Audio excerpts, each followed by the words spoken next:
You are now entering the Ron and Brian Coronavirus Bunker.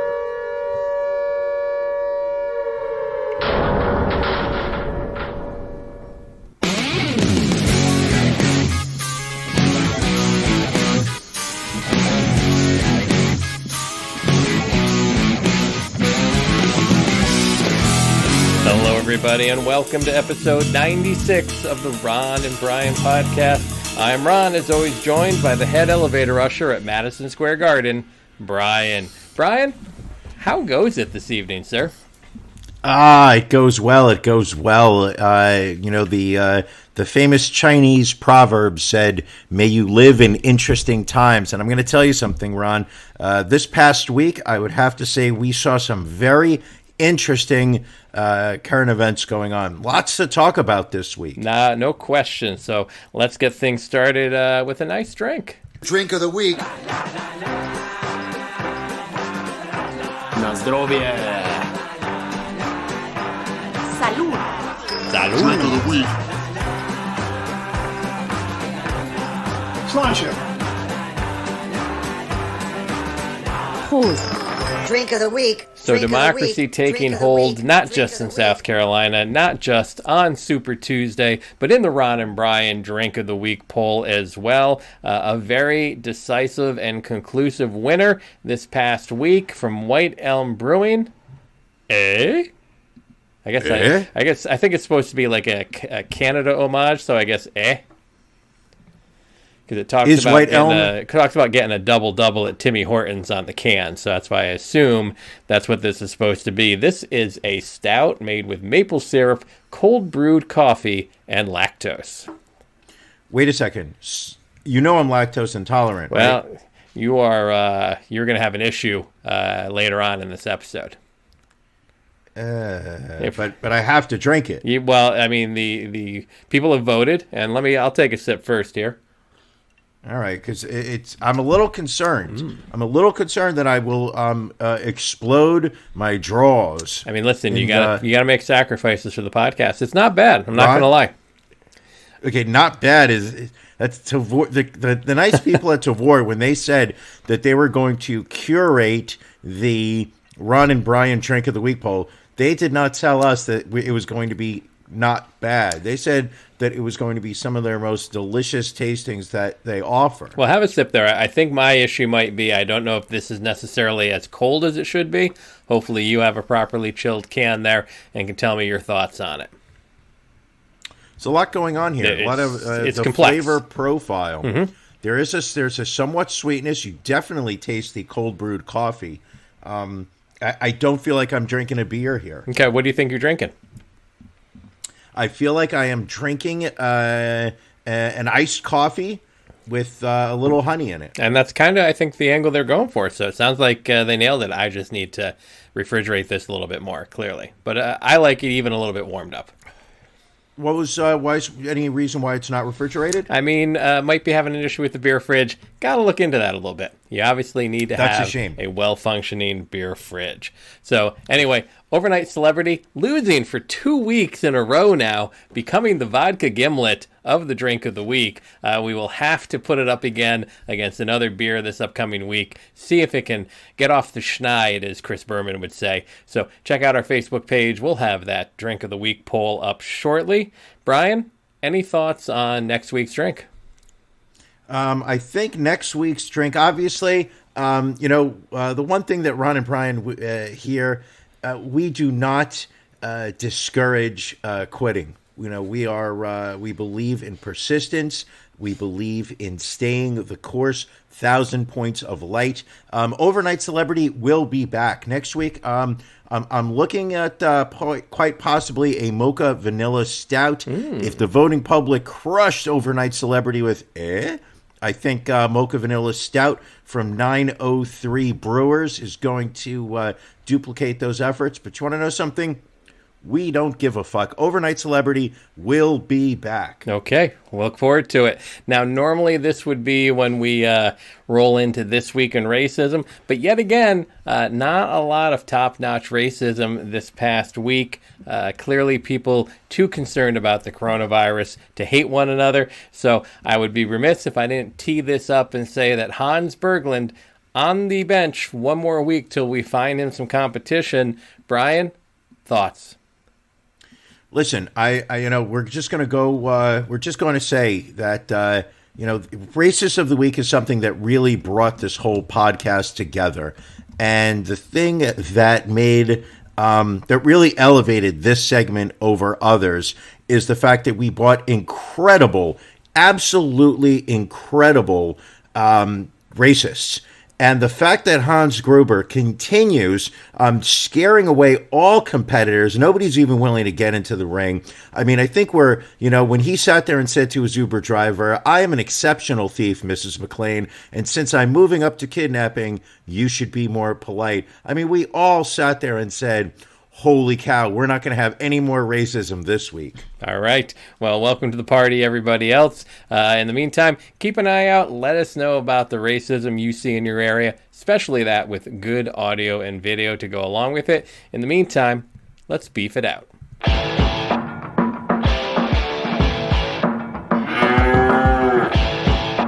Ron and Brian's Beef of the Week.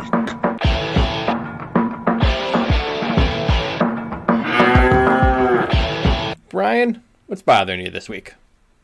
The stock market. Is it? The irrational stock market that is going on this week.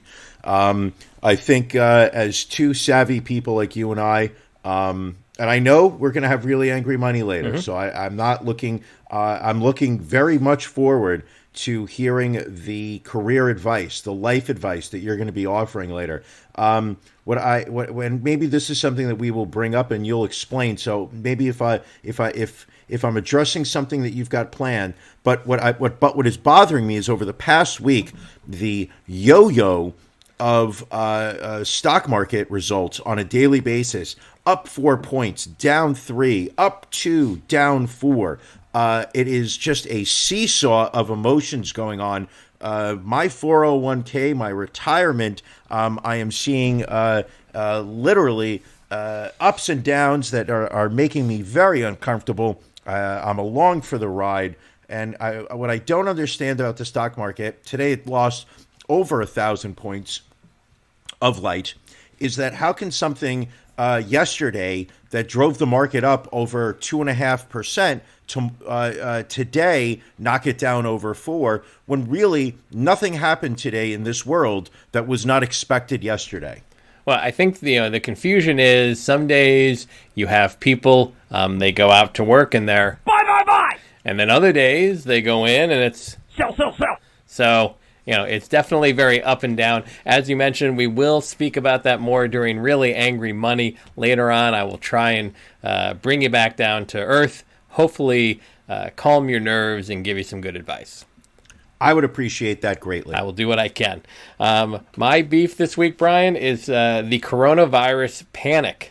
And I think it's officially become a panic. I think it's people are getting a little out of control with all this, to the point that it's impacting the stock market. It's impacting my industry. It's impacting a number of industries out there.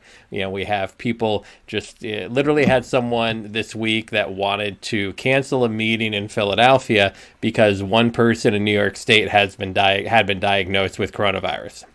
Now, granted, that person had been to Iran, where they lick the fences outside of places of worship because they feel that will help with the coronavirus, but somehow this person getting on a train in New York City, coming to Philadelphia, was somehow going to come in contact with the coronavirus. We've kind of spoken about this last week regarding the death rates. And again, I am not going to say that the coronavirus isn't something to be taken seriously. You should obviously take precautions. You should try to avoid getting sick. But as far as a death rate, it is still significantly lower than, the flu. It is still lower than homicide. I mean, you go outside your house, you're 10 times more likely to have somebody just kill you than have coronavirus kill you. So, I mean, for people to be saying, well, I just can't leave the house, I can't go into public places, like anytime you go anywhere, I mean, hell, even sitting in your house is a risk at times. I just feel it's getting overblown. You know, you mentioned it before the podcast. You can't find a Clorox wipe anywhere in the city. Nope. We were trying to order Purell at work today to have stocked for the employees. That's back ordered till who knows when. People are selling them for, you know, set bottles of 10 for $400 on eBay. It's absolutely ridiculous. And the thing being is the fact that, you know, this coronavirus. Keep in mind, you know, I cannot predict what is going to happen, but we're recording this on the night of March 13th. And what I'm saying is the fact that it is, you know, it is very similar to the flu. It is very similar to, you know, a severe cold. Yes, people will die from it. People are dying from it, but people are dying from other diseases as well. The death rate of this is, I think they said 3%. Well, the WHO SARS was over 10. WHO said it was 3.4%. President Trump, however, has a hunch that it's less than that. Oh, well, listen, we know that he's got to listen. Nobody knows science like he does. He knows science. And if you even if you have a little touch of coronavirus, according to the president, you can still go to work. Oh, of course. It's fucking frightening me that man is our president right now. But the point is the fact that, you know, yes, there is a new disease that has not been recorded by modern science. They do not have a cure for it. They don't have a vaccine to fight it. But I think the level of panic that is going on right now it's irrational. Sure. And you know, and I'm going to say this, and this is the part that actually bothers me to verbalize, but it's you know, the media is literally hyping this because they want to get eyeballs because this is a newsworthy subject, but there are genuine repercussions to the fear that they're putting out there. Well, yeah, you see that again. We see that in the stock market. I will tell you, you know, every hotel that I assist with is now looking at contingency plans for cutting costs, cutting payroll because of the anticipation of the drop in travel in the upcoming months. You know, these are people's lives that are being impacted over, you know, again, something that should be taken seriously, but not to the extent that it is. You've got, I think I read a statistic earlier today that the airline industry is expecting somewhere, I think they said about $115 billion of lost revenue. That sounds about right. Keep in mind, I have nothing but disdain for the airline industry. That might change if I were baller enough to fly private. Well, and you look at, you know, if the airline is losing that money, who is that going to impact? It's not going to impact the CEO. It's not going to impact the shareholders. It's going to impact the people that, you know, depend on flights taking off to get paid. The pilots, the baggage handlers, you know, flight attendants, all that are going to be impacted first. Same thing with hotels. The people that get impacted the first, housekeepers, servers, front desk staff, you know, across the board. So I'm even seeing now that there is a record low in oil consumption around the world right now because of how much, I guess, what's the word I'm looking for? Like China being completely shut down. There's less less pollution over China. You can actually see the skies in China.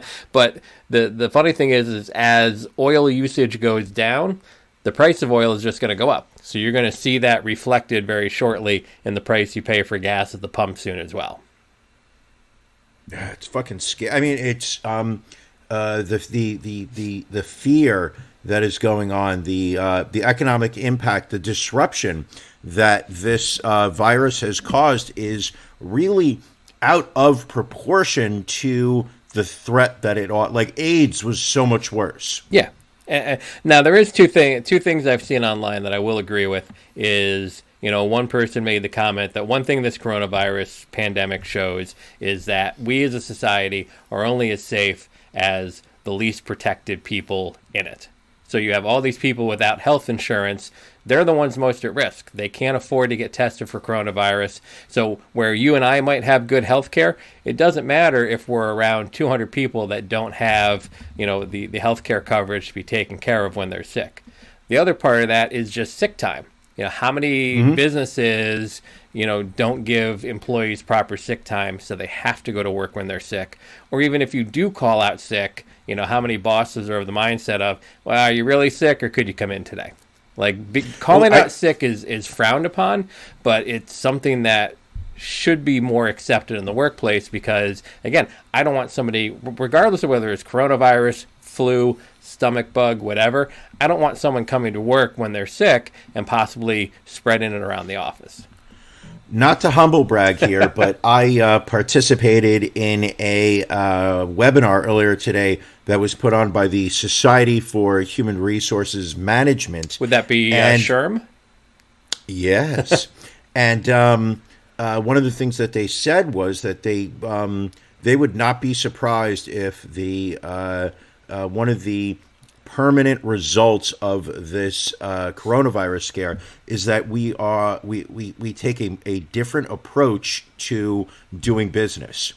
And that we are going to that this you come in under all circumstances type of work environment is going to be revisited, because now we actually kind of as a culture are going to start to see what what the reason for not having sick employees come to work. Like you said earlier, your most of your fast food employees, they don't get sick time. You're going to get somebody coming in to make your Chick-fil-A. They're coughing up in all over your nuggets. And, that's not the first time I've had somebody cough all over my nuggets, but that was back in college. But also, in addition to that, is just the fact that they're expecting that business travel will be cut down permanently. That business trips are going to start to, it's not going to be a glorious luxury anymore. It's going to be much more on an as-needed basis, as well as they are saying that they would not be surprised if telecommuting from home, working from home, starts to become a concept that is more embraced by the American work culture. There are other societies, Europe, Asia, where these types of things are seen as a legitimate alternative to going into the workplace. In America, we don't really see that. It's wake up, shower, have breakfast, kiss the wife goodbye, tell the kids to get on the school bus, and then you go off for work for the day. There may be some permanent changes that come out a result of this. Sure. Well, and we're in the hotel industry, we're already seeing some very short-term changes. We've got companies that have canceled all travel for the month of March. We've had companies that have canceled international travel. There is a major consultant company that restricted travel. If there was any meeting scheduled with 30 or more attendees of their company, they were going to cancel those. If an employee was going to an outside meeting of 100 attendees or more, they weren't going to be allowed to attend. So, some of these companies are putting some very strict restrictions on their employees to protect their employees, because they don't want to get their employees sick, and I'm sure they don't want to take on the liability of getting their employees sick. But yeah, this could have some very long-term repercussions. And I think, going back to the sick leave for a minute, I'm not only going to blame the businesses, but I think some of the blame also needs to be shouldered by the average consumer, because what average consumer is willing to wait a couple more minutes for a burger because a restaurant's understaffed because someone had to call out sick? Who's not going to go down and yell at a front desk employee at a hotel because your room didn't get made up the way you wanted to because they had people out sick and they were understaffed? Like, I think the average consumer mindset when in retail, food and beverage, whatever, also drives the mindset that people can't be out sick. We need to be fully staffed. We can't run shorthanded. I'm not stepping off on that, Brian. I'm blaming society. It almost sounds like you are monkeying the approach that I almost feel like I'm interviewing Bernie Sanders right now. I'm just saying that, the Ron that I started this podcast with almost 2 years ago, he was a capitalist. He sat there and saw things from the business perspective. He saw things from the business owner's perspective. Work needs to get done. Profit needs to be made for this machinery to continue. And now it's almost like I'm hearing that profit is not the most important thing in your worldview, and it's concerning me. Well, I will try and get back on the straight and narrow for you. Speaking of Bernie Sanders, that's, of course, brings us into everything that happened in the political world this past week and what a difference a week can make. Who is our front runner now? If you agree with me, go to Joe 30330 and help me in this fight. I mean, here was a guy who we mocked openly after Iowa, after New Hampshire, looked ugly. But then Saturday, South Carolina had the performance that we had been saying he needed to have. He needed to win the state big. He did that. Then we see Tom Steyer goes away. Amy Klobuchar and Pete Buttigieg both drop out, both put their support behind Joe Biden, and Joe cleaned up on Super Tuesday. I mean, just won some states. Ran the slate. Yeah, I mean, so Bernie took Vermont, which was expected. It looks like he'll take a number of the delegates in California. California is painfully slow in counting their votes, so we're probably not going to know for a couple of weeks how their delegate count is going to shake out. But some definite surprises along the way. Yes, you have a question? Why cannot California figure out how what the results were in a more reasonable time frame? And at the same time, my question is, why is California not a take-it-all, winner takes all system? Well, in the primaries, I don't believe there is any winner take all. It is split based. So basically, any candidate that gets above 15% of the vote will then split that delegates of that state based on their percentage of the vote. So that's true for every state? I believe so. So I believe that's what we're waiting for in California is, Bernie could have a potential big win in California, but if it turns out that Bloomberg and Warren got over 15%, then that would, potentially cut his delegate count in half. But again, Joe Biden has a lot of Joe-mentum, as they've been saying. Bernie, though, not giving up any ground, saying that he is in it to win it. He will be in it straight through to the convention. I think the most surprising thing to me is, Joe Biden won states that he didn't have a ground game in, he didn't spend money in, and for a number of them, didn't even go to prior to the primaries. So why do you think that was? I think, again, a number of people, I think it was about a quarter, somewhere between a quarter and a third of people in exit polls didn't decide who they were voting for until within 48 hours of the election. So I think seeing that South Carolina performance, I think seeing, the support he started to get, not just from Klobuchar and Buttigieg, Beto, O'Rourke came out and supported him. Some other folks came out and supported him. I think people saw that and they started to once again think, all right, here's a guy that can win the nomination. Here's a guy that can beat Donald Trump.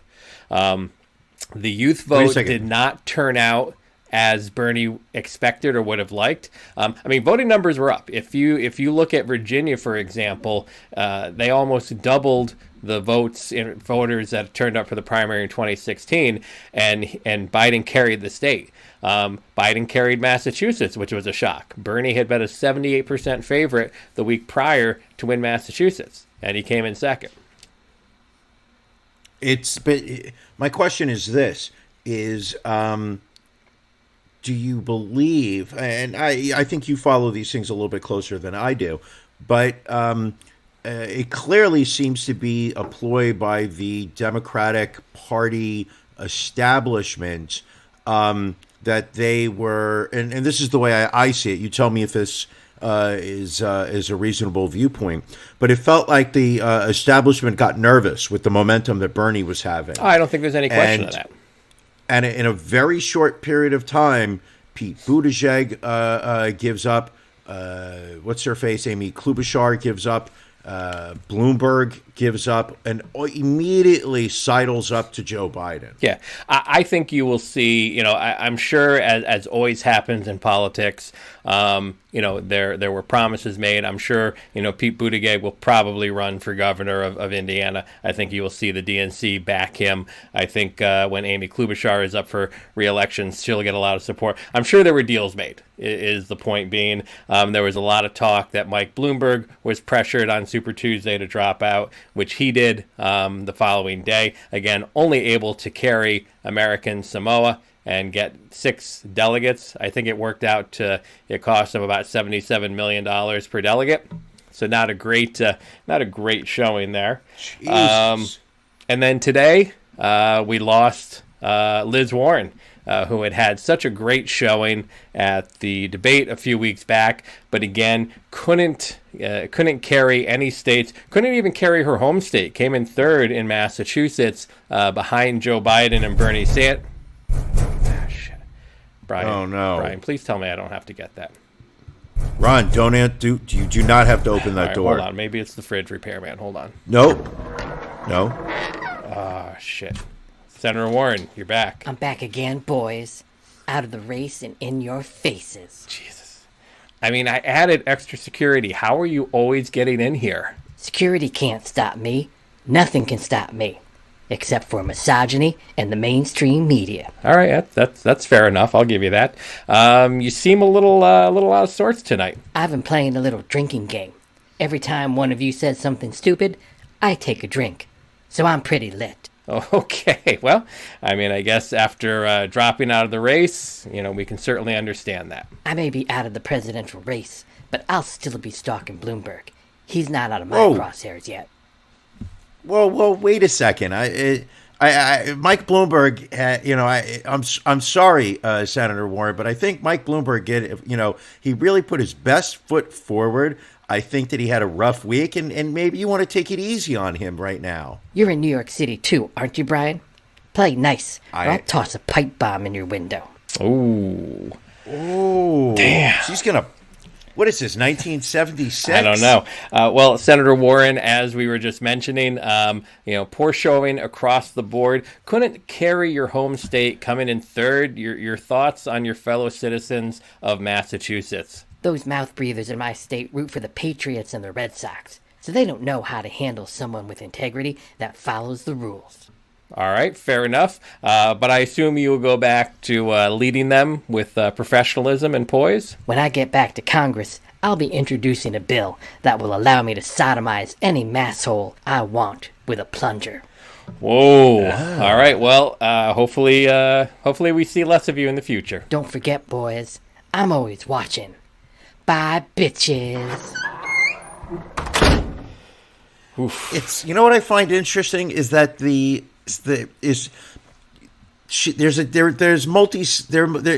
a multifaceted individual. She is, yes. Senator Warren, the one that you see being interviewed on MSNBC, is very different than the Senator Warren that is, representing the state of Massachusetts in Congress. Very different than Senator Warren that was at the Democratic debates over the past few weeks. But the side that shows up to, the Elizabeth Warren that basically breaks through your security and gets into your home is I want to say it's the dangerous side of her. I mean, I think that would be a safe thing to say. I'm a little frightened. I'm not gonna lie. She walks in the door, I pee a little bit. Well, I think that happens when most women walk in the room, True. Don't you? A little bit. Weren't we supposed to get physicals this year? We were gonna get the anal probing to check the prostate and all that. I have a birthday on Saturday, so I'm sure it's probably time for me to get a physical. So I should probably reach out to my primary care doctor and set that up. Are you implying that because it's your birthday on Saturday that you will get some prostate play? I mean, if I ask nicely, one can only hope. And if you pay your copay, of course. of course. Absolutely. Any big birthday plans? I'll probably just go have a few drinks, enjoy myself, relax a little bit, have a nice dinner, very low key. Maybe a steak? Maybe a steak. It's not a big birthday this year. It's only 49. Next year at 50, maybe I'll do something a little bigger. Do you dye your hair? I do not. I am very fortunate to not have any gray hair. Fuck out of here. How do you not have any gray hair at your Listen, age? I take after my mother's side of the family, and her father did not start to go gray till he was like in his 70s. So I still have this luscious, full. Don't get me wrong. When my beard grows in, I got a lot of salt and pepper in my beard, so that's why I don't grow it in. That and the fact that I don't grow a beard that well. But yeah, you are a silver fox, my friend. Maybe you should hook up with a little of that Just for Men. It helps Walt Frazier. Or is that Clyde Frazier? Clyde Frazier. I actually had dinner at Clyde Frazier's restaurant this week. Really? Yes. And how was it? Wasn't bad. Don't know that I would go out of my way to go back there, but it was hyper convenient, and it fit the bill perfectly. Speaking of basketball, weren't you at the Barclays Center this week? I am so proud of myself for going. And why is that? Because it was Pride Night at the Barclays Center for the Brooklyn Nets game where they took on the visiting Memphis Grizzlies. Oh, yes. A powerhouse, the Grizzlies. A lot of the people that they brought onto the court during the game were supporting different Pride-related organizations, whether they would be LGBT or Q. Unfortunately, I would have to say that I was fucked at the game because the Brooklyn Nets lost by over 30 points, and I had $20 on them laying a point and a half at home. So you're saying that not only were there Grizzlies in the building, but there were Bears as well. Oh, hey-o. You know what? I will say this: I did not. I would say there was probably 5% of that crowd that was there specifically because it was Pride Night. All right. Well, I was playing a little game, and you can tell me if I was correct or not. The game I was going in my head was the over-under on the amount of money that Brian spent on beer at the game. So I am putting the over-under at $39.50. And I am going with the over on that. You would be correct. All right. I bought 3 rounds of 2 beers. I spent probably about, I think, $65. Living large, my friend. Listen, this coronavirus is going to wipe us all out, so I may as well go out on top. And if it makes you feel any better that my beer of choice for the night was Corona. Oh, right. Got to help them. I am not part of that 38% of Americans that are not drinking Corona because they think that they're going to catch the virus as a result of it. I was drinking Corona beers all night long. I will say it tasted just as it was barely like a beer. It's barely a beer. And you know what? There's a time and a place for it. I remember the worst beer experience I had was seeing Roger Waters at Yankee Stadium many years ago. And the only beer that they really had available being brought through the crowd was Miller Lite. And I just remember paying $13 for a tall boy of Miller Lite. And it was the same as drinking a bottle of water. That sounds like Yankee Stadium. Because it was also hot. It was July. It was like so hot. So hot, Brian. Yes. But anyway, I digress. Have we talked about you coming up to New York on for a weekend game? We still need to set a time for a Yankees game, and we also need to set a time for you to come down for a Phillies game. So let's do that. Let's take the follow next week and look at some games. Maybe you can come down for a Phillies Mets matchup at Citizens Bank Park. That might be good. I would love that. Right. Now, regardless, I have to imagine you had a better time at your basketball game this week than Spike Lee did at the Knicks game the other night. Just a bit of a kerfuffle. What on earth happened? Obviously, the Knicks are having a rough time. They're having a rough go of things. Just for the last 20 years. And when I say, I was about to say it's been a while. But what the fuck is going on with them? So, well, I mean, I think James Dolan is what's going on with them. Probably one of the worst team presidents in sports. But there apparently was an issue with Spike Lee going in the employee entrance versus the VIP entrance. He was going to the game on, I want to say, Wednesday, and was about to get on the elevator to get to his seat, because the floor level in Madison Square Garden is actually in the 5th floor of the building. So you actually have to go up to get to the floor level. And so a security guard stopped him and said, no, you're not supposed to come in here. You need to go back out. You need to go out to 33rd Street where you came in, walk around to 31st Street, and come back in the VIP entrance. Now, in the meantime, they had already scanned his ticket. So he's like, I'm not going back outside. I'm like, I know once I leave here, I can't get back in. And so eventually he got to his seat. James Dolan came and spoke with him. I don't know if they really resolved anything then, but I think the Knicks just kind of amped it up because they released a statement afterwards that said, quote, the idea that Spike Lee is a victim because we have repeatedly asked him to not use our employee entrance and instead use a dedicated VIP entrance, which is used by every other celebrity who enters the Garden, is laughable. It's disappointing that Spike would create this false controversy to perpetrate drama. He is welcome to come to the Garden anytime via the VIP or general entrance, just not through our employee entrance, which is what he and Jim Dolan agreed to last night when they shook hands. So clearly, Knicks were not trying to de-escalate the situation any with that statement. Spike made the rounds of a lot of the sports talk shows and made the point, like, he's been going to these games, he's been using that entrance for 28 years. He had used that entrance earlier in the week to attend a performance of To Kill a Mockingbird that was going on at Madison Square Garden for local school kids. He's like, why all of a sudden the change, and why was I not informed of it? He said, if I miss my deposit for my season tickets, he's like, you guys call me the next day.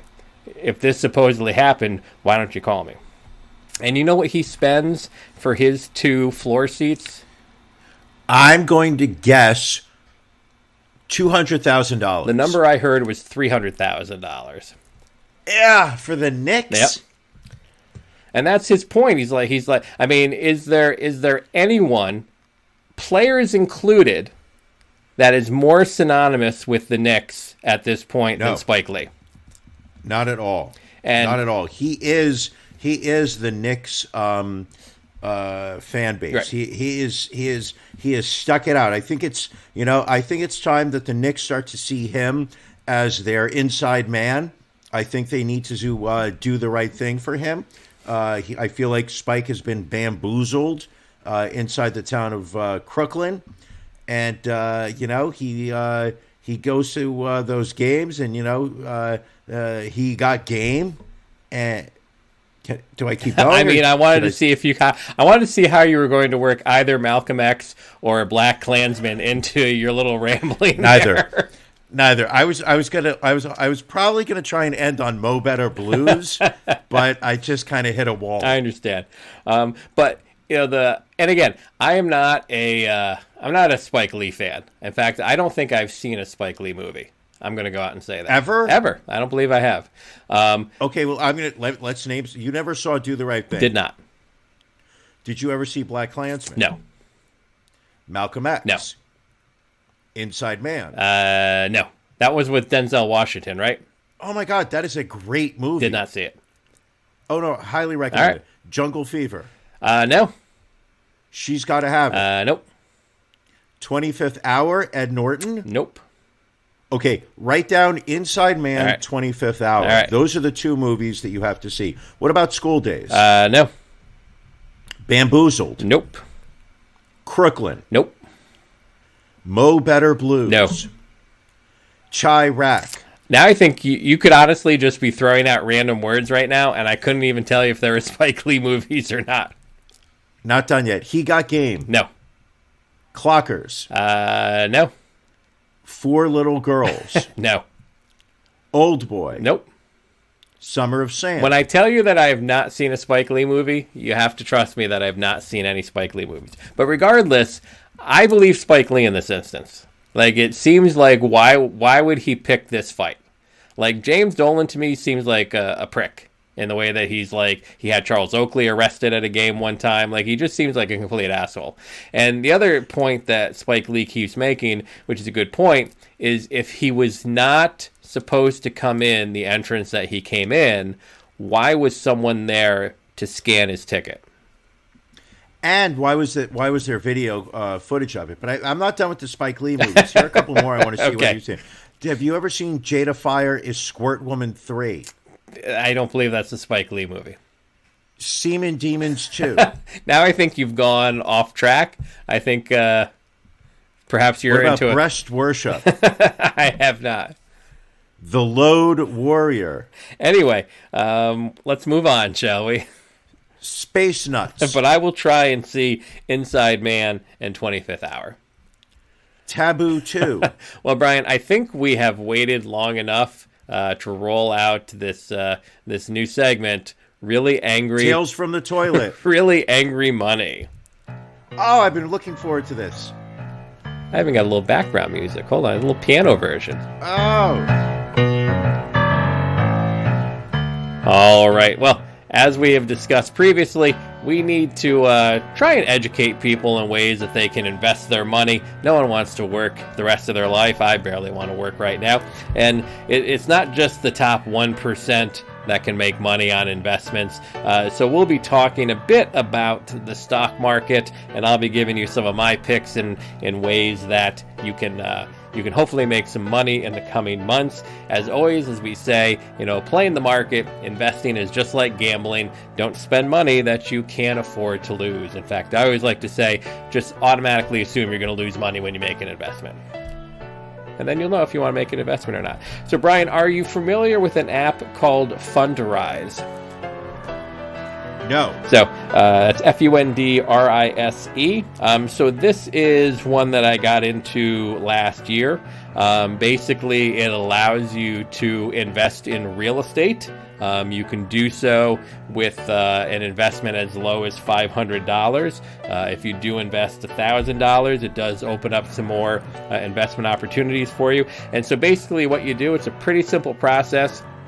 You basically, you tell the app, how aggressive of an investor you want to be or how moderate of an investor you want to be, whether you're looking for dividends, whether you're looking for long-term growth, or whether you're looking for a combination. And then what they will do is they will split your money up based on what you're looking for and place your money into various real estate investment trusts that they have created to buy property, renovate property, loan money to construction projects for either debt or equity type positions.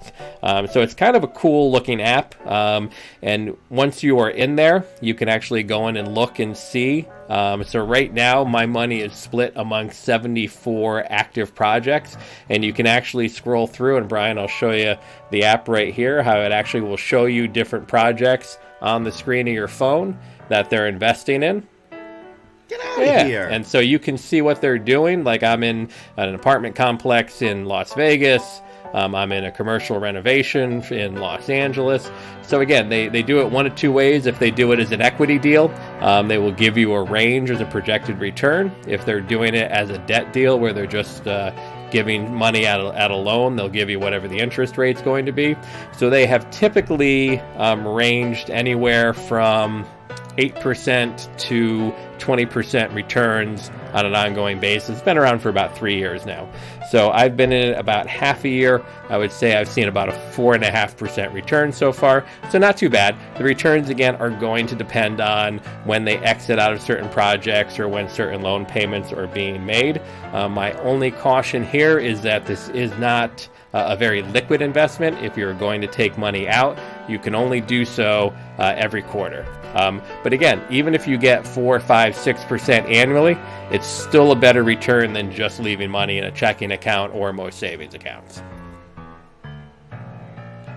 And that's your financial advice? That is just, I wanted to start with that because that's a little... I like that. No, it's interesting. So do you get to tell them where, which properties, or you say, listen, this is my risk comfort level, and they say, okay, based on that, this is where we're going to put your money. Right. That you tell them what your risk level is, and so they have a few different real estate investment trusts, a few different REITs. So like I'm split between an East Coast REIT, a West Coast REIT, a Heartland REIT, and then they have 2 growth REITs. And so based on whichever investment trust you're in, the REIT invests in these properties. when I hear that you've invested in East Coast and West Coast, it makes me think like we've gone back to 1994 and you have put at the same table Tupac and Suge Knight at the same, right across from Biggie and Puff Daddy. I mean, it's really, I feel like I've brought the country together, and I've tied it in with the Heartland REIT. In a way that you're profiting off of, like the true white man that you are. Even better. All right, well, let's talk. I like that. Let's talk stocks, because that's the big way to potentially make money. Because regardless, I mean, we've obviously had a pretty crazy week in the stock market this past week. That's why it's never a good idea to look at your 401k during a time like this, because that kind of investment is a long-term investment. So depending on how much money you have to spend, some of these stocks might be out of your range. So I have some high-end stocks, and I have some inexpensive stocks. Let you decide what you want to do. Again, this is just some very novice advice, but I've made a few bucks so far in the stock market. You potentially could too. Because one good thing you can say about coronavirus, it drives down certain segments of the stock market. It gives people an opportunity to buy stocks at a reduced price that will probably just bounce back once this particular panic is over. So we're going to look at two industries real quick. We're going to look at the hotel industry, and we're going to look at the cruise ship industry, because those are ones that have been hit extremely hard in the stock market since the coronavirus panic has happened. So as far as hotels, we're going to look at Intercontinental Hotel Group, trades under symbol IHG. If you've stayed at a Holiday Inn, a Holiday Inn Express, Crown Plaza, those are all part of IHG. Their 50-week high was $71.02. Today, they're trading at $52.10. So you can get a $20 discount almost buying stocks with Intercontinental. Marriott International, obviously one of the largest hotel companies in the world. Big hit because of how vested they are in China. Their code is MAR. Their high, 52 weeks, $153.39. You can currently get their stock at $110.22. So that's about a 33% drop that they've experienced. Going out to Hilton, again, large international presence, 52-week high, $115.48. They're currently at $91.50. And then Hyatt, I'm going to throw in, not as much international, but still getting impact by the entire segment being down. Their 52-week high is $94.98. They're currently trading a little under $70. So are you recommending that the hotel industry is a buy? Buy! That's what I'm saying. I think, again, I think if you look at any of these stocks, any of these companies are going to rebound once this happens. They may not go back up to that 52-week high, but I think you could easily, see a $5, $10, $15, $20 jump in these stocks once we get out of this coronavirus thing. Ron, pick one of those hotel stocks. What is your recommendation? I mean, honestly, if I were to pick one, I would probably take Marriott. They are the most expensive, but they are also the one that I think has a potential of going even higher once the coronavirus scare is out. Now let's look cruise ships. We've got Royal Caribbean, 52-week high, $135.32. Now trading at $66.40, dropping more than 50% in value. A great buy, but these next three I really like because they're at more reasonable price points. You've got Norwegian Cruise Line, once up around $60, now selling around $29. Carnival Cruises has two companies that they actually operate out of. Both were around $58.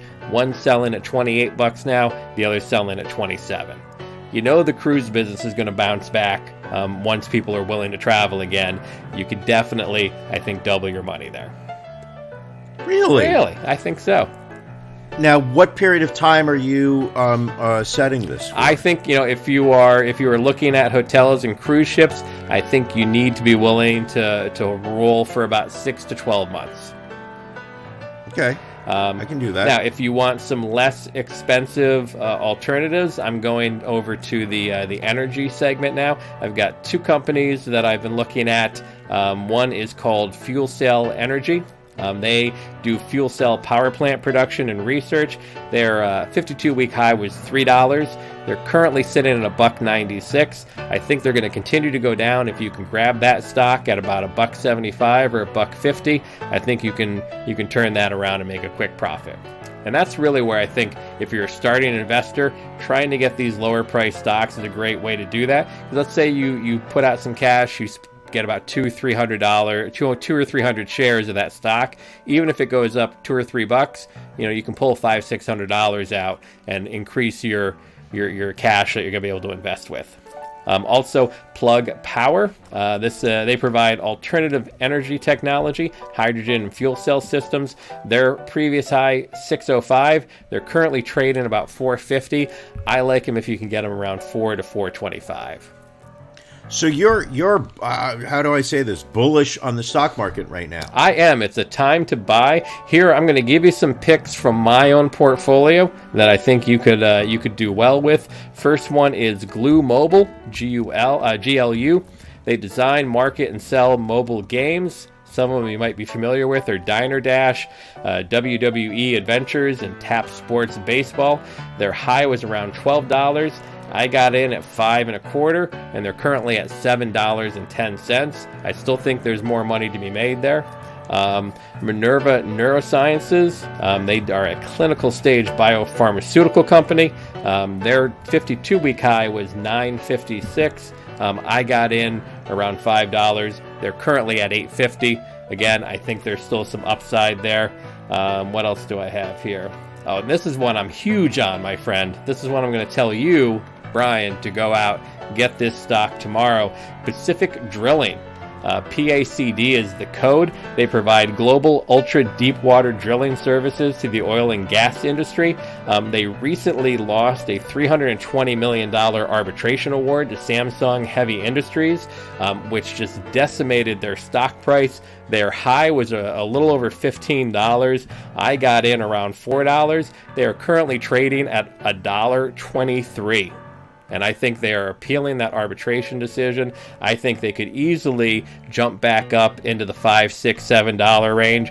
Long term, if you feel like holding on to them, I don't see any reason why they won't eventually get back up to that $15, $16 range. I mean, it's oil and gas. It's drilling.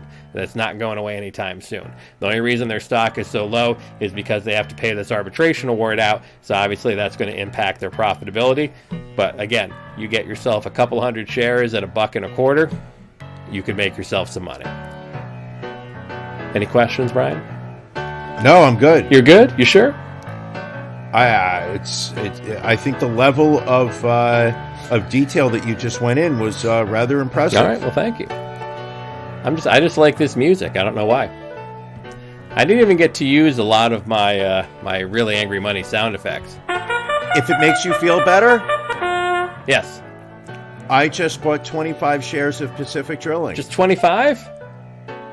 Well, that was my balance in my Charles Schwab account. Yeah, speaking of which, $37. Speaking of which, I know I had No. Hold okay. on a second. Right. If you're going to eat crow, I'm going to make you eat crow, okay? All right.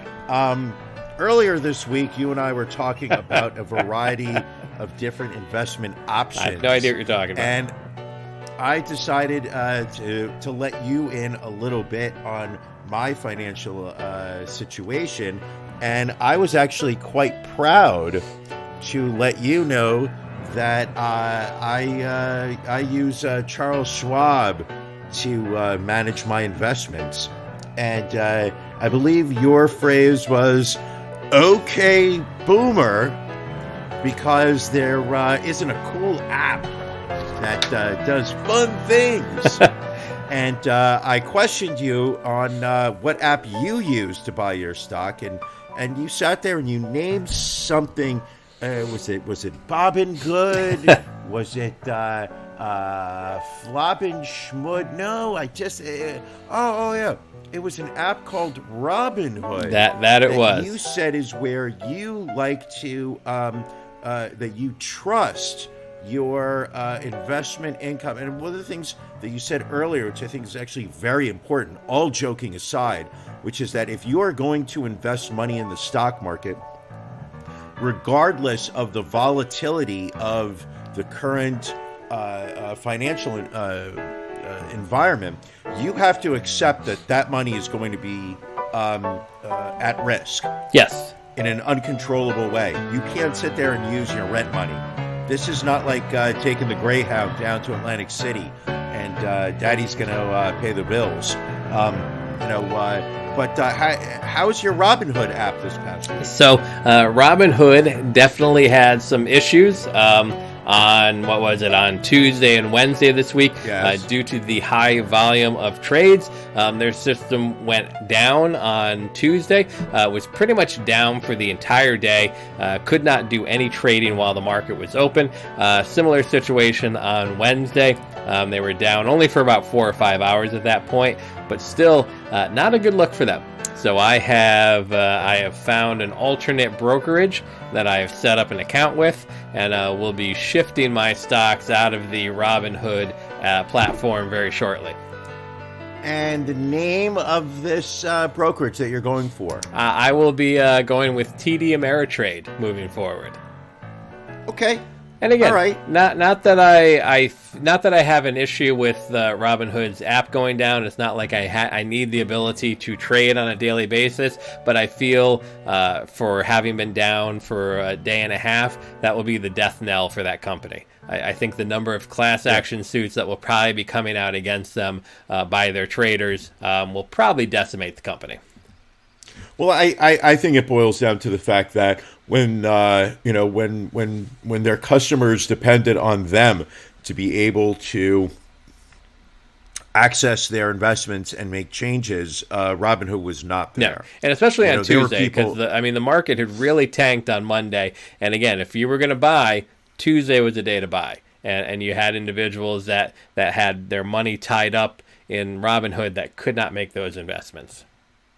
And then Tuesday, when they triumphantly announced that their systems were back online, immediately went right back out of commission. And what I thought was interesting was that they immediately said this is not a result of a hack. Right. They said all your personal information was safe, but still. But it was an admittance on their part of our system stink. Yes. Which I thought was refreshing to hear from a company. I mean, nice of them to take accountability, but again, not nice enough where I feel comfortable having my investments tied up with them. Understood. I will stick with my OK Boomer because I am happy with my money in Charles Schwab. You know where I'm not happy with my money? Where's that? With James Lipton. That man owes me $500 right now. And I don't think I'm collecting, Ron. I don't think you're going to. Former Inside the Actors Studio host, dead at 93. Didn't look 93. I will give him that much.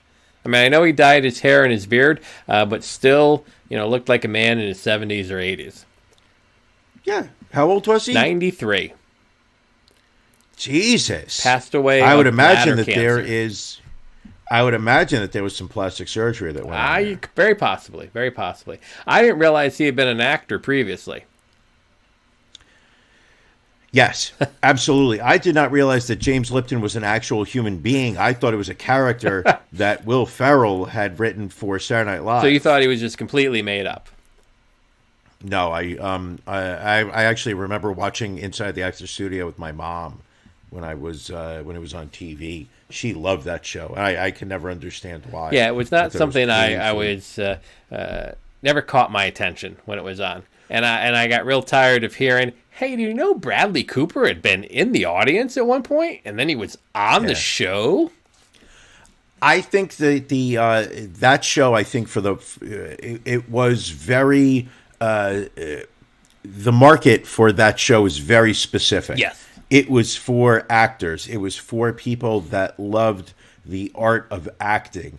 Somebody who was interested in Bradley Cooper as a person. I don't know that they walked away with a lot. Listening to him talk for an hour about his method. How he becomes the character. I think it was a lot of eye rolling.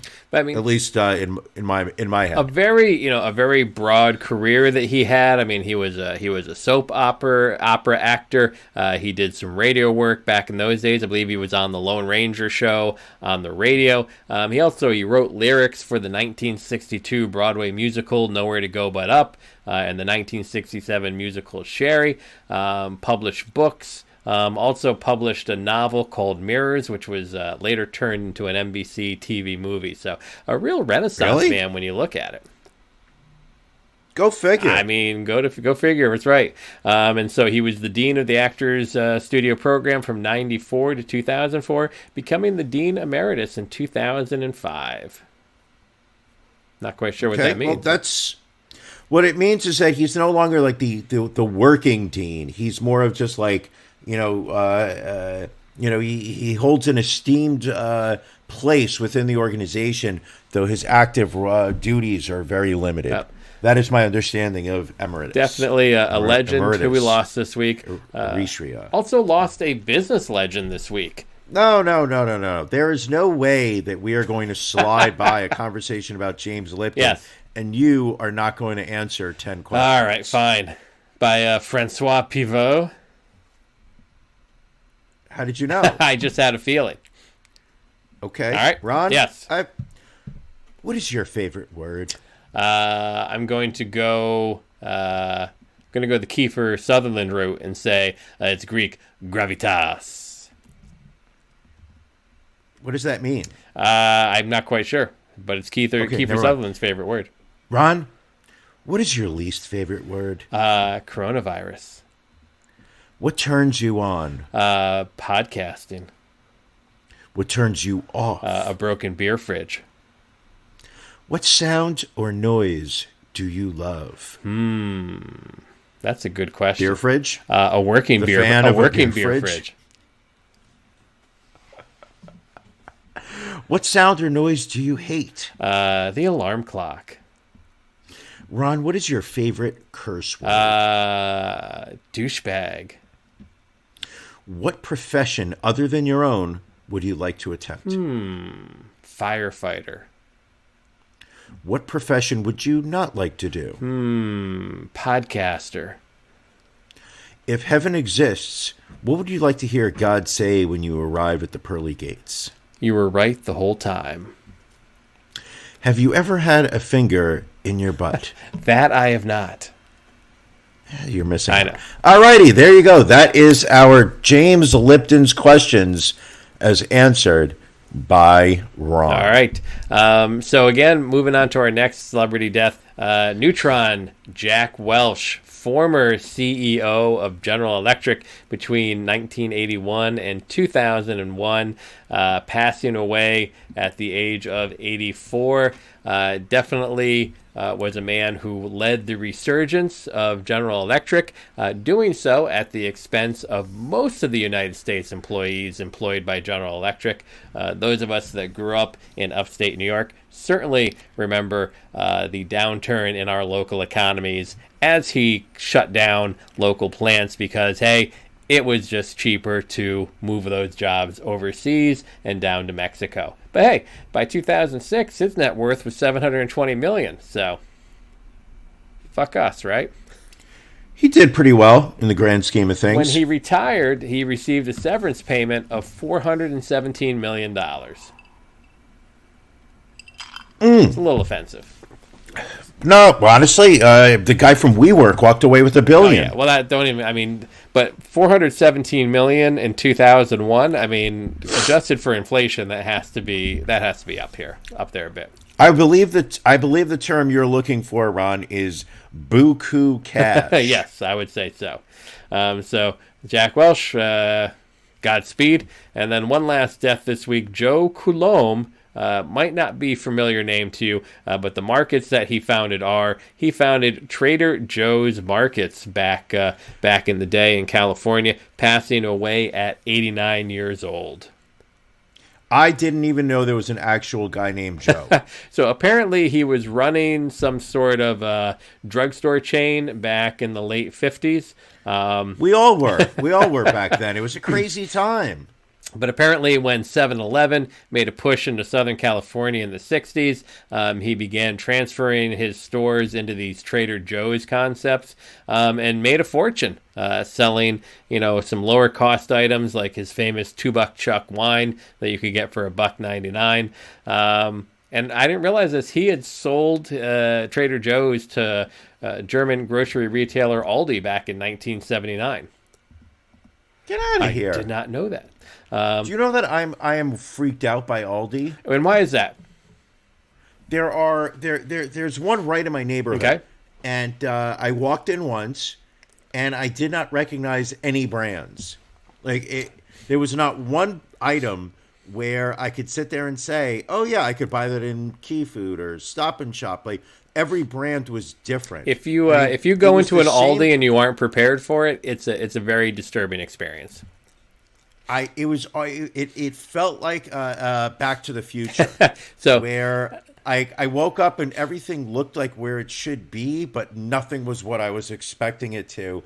And this is just classic how I handle situations that I'm not comfortable in. I turned around and walked away. I mean, I didn't even inquire. I didn't even sit there and go, well, let me just buy a couple things. I just was like, yeah, I don't know this place. I turned around and left. So, I mean, if you go, number one, bring a quarter because you'll need a quarter to get a shopping cart because they're all locked up. Bring your own bags. They don't provide bags. And yeah, it's all off-brand stuff, but there are people who shop at Aldi's that swear by it. I mean, I get their flyer. It seems very reasonably priced. But yeah, I go in there and I just get a headache because it's just not laid out like any normal supermarket it should be. But it's laid out the way a normal supermarket should be. You've got your grocery aisle. You've got your pasta aisle with the sauce. You've got your canned vegetables and soups. Like it's where like the cereals are the next aisle. The bread products are there. The soda, the juices. I mean, it's the same aisle structure, but there's not one product you look at and go, "Ooh, I like that one." And maybe that's the issue I have. Like this brand. Is I can't recognize a box or a bag of anything when I go in there. So it's probably my mind is thinking there's no organization here. There probably is. I just can't recognize anything when I walk in there. And that is why I walked out once, never to return. True story. Same thing with Trader Joe's. Really? Is that I walked into a Trader Joe's, I looked at the line, and I said, fuck that. I turned around. I will say this. Go to Trader Joe's during the week because the weekend is an absolute shit show. I know. And yet people swear by it. I mean, and the thing is, and this is something I just learned recently, is that the prices are very reasonable. They're not crazy. And if you have not had the Trader Joe's orange chicken, you are missing out, my friend. I've never. There is one. It's not necessarily within walking distance of me, but I passed several in the city. But I always thought of Trader Joe's as just a competitor of Whole Foods. You would think that, and but I know the pricing is more reasonable. The only thing I hate about Trader Joe's are the people that shop at Trader Joe's. Oh my God, the number of and this was at one point probably one of my beefs of the week are people that shop at Trader Joe's and then carry the Trader Joe's paper bags with their groceries like for 18 miles just so that they can show everybody that they shop at Trader Joe's. I mean, that just it's annoying. I'm with you, my friend. All right. Well, we thank you all for joining us this week. That hour really flew by. But we thankfully got to most of what we want to talk about. We're going to jump on over to the Patreon now. Just remember that you can go to ronandbrianpodcast.com. In the upper right-hand corner, you'll see the link if you want to become a patron and support us. Also, that'll have all the links to our social media so that you can go on and vote for our Drink of the Week or just communicate with us through Facebook, Instagram, Twitter, or you can just even drop us an email or use our contact us form. Brian, anything else additional this week? Stay safe. The world is a different place than it was a week ago. There you go. See where we are from now. Wash your hands. Don't touch your face, people.